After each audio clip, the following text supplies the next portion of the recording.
শীত তো এসেই গেছে আর পিঠার আয়োজনও শুরু হয়ে গেছে।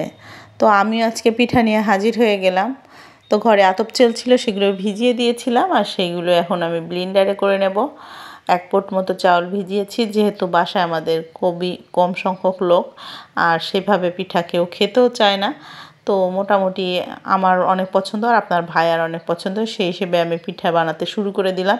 তো এই যে আতপ চালগুলো দিয়ে একটু পানি দিয়ে ব্লেন্ডার করে নিয়েছিলাম। আর ব্লেন্ডার করলে না পরে আর গুলানোর কোনো ভয় থাকে না, একবারে হয়ে যায়। কি সুন্দর এই যে হয়ে গেছে, দেখেন অনেক সুন্দর হয়েছে। এর মধ্যে আমি একটু লবণ অ্যাড করে নিয়ে আবার একটু ঝাঁকানাকা করে নেড়ে নেব, তাতেই আমার পিঠারগুলো রেডি হয়ে যাবে। আর কিচ্ছু করার প্রয়োজন নেই।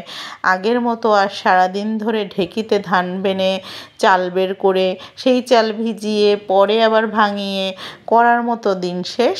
এখন ঘরে বসেই আপনি খুব সহজে পিঠা কীভাবে বানিয়ে নিতে পারবেন সেটাই আমি আপনাদের সাথে শেয়ার করতে চলে আসলাম। তো এই যে আমি পিঠা বানাতে চলে এসেছি, দেখেন তাওয়াটা একটু গরম হলে একটু তেল দিয়ে দিলাম। আর তেলটা দিলে পিঠাটা সুন্দরভাবে ওঠে। তা আমি এইভাবে পিঠার সাজগুলো তেল দিয়ে সুন্দর করে করে নিয়েছি। তারপর একটু গরম হলেই আমি এখন পিঠা দিয়ে দেব।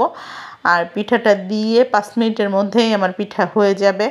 এত মজা হয়েছিল খেতে। তবে আমার শাশুড়ি আম্মা এভাবে বানায়, তো তার মতো তো অত সুন্দর আমি করতে পারিনি, তো মোটামুটি হয়েছে। তবে মার কাছ থেকে এগুলি শিখিনি, যেগুলি শাশুড়ির কাছ থেকে শিখেছি সেগুলো তো শাশুড়ির কথা বলতেই হবে। আমাদের বাড়িতে স্বাভাবিকভাবে এইভাবে পিঠা করা হয় না, তো আমার শাশুড়ি করে, এর থেকে আমার শিখা। আর এই জন্য আমার ছেলেপেলেও খেতে পারতেছে। আসলে শ্বশুরবাড়ি এসে শিখাগুলো অন্যরকম আর মার কাছ থেকে শিখা অন্যরকম। মার বাড়িতে তো আসলে কখনো রান্না বান্নাই করা হয় না, এই জন্য কোনো কাজই করিনি। তো মোটামুটি শ্বশুরবাড়ি এসে অনেক কিছুই শিখছি। শাশুড়ি একটু গুণী মানুষ, সে এটা ওটা বানায় আর সেটা দেখে তো আমি শিখে গেছি। আর সেও তার ছেলেরা পিঠা খেতে পছন্দ করে, এই জন্য সে রেগুলারই যে কোনো পিঠা বানায়। তো আমারও সেরকম দেখতে দেখতে আমিও শিখে গেছি আর আমার ছেলেপেলেকেও আমি শিখে খাওয়াতে পারবো, এটাই আমার কাছে মনে হয় যে অনেক কিছু। যাই হোক, এই যে আমার পিঠা হয়ে গেল।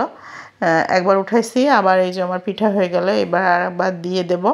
তো পিঠাগুলো অনেক মজা হয়েছিল, তবে একটু ফুলতো, তবে প্রসেসটা আমার ওইভাবে জানা নাই, মার কাছ থেকে আবার শিখতে হবে। যাই হোক, এই যে কত সুন্দর হয়েছে পিঠাগুলো, দেখতেও সুন্দর লাগছে আর খেতেও অনেক মজা হয়েছিল। সাথে আমি ভর্তা করে নিয়েছিলাম, তো ভর্তাটার সাথে খেয়েছি, এর সাথে গুড় দিয়েও খেয়েছি, খেজুরের গুড়ের।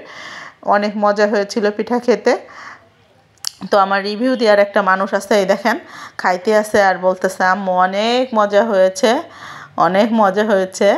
তো আজকে এখানেই শেষ করলাম। কার কেমন লাগলো, কোথা থেকে দেখছেন সবাই আমাকে জানাবেন। সবাইকে অসংখ্য ধন্যবাদ। আজকের মতো এখানে বিদায় নিলাম। আল্লাহ হাফেজ।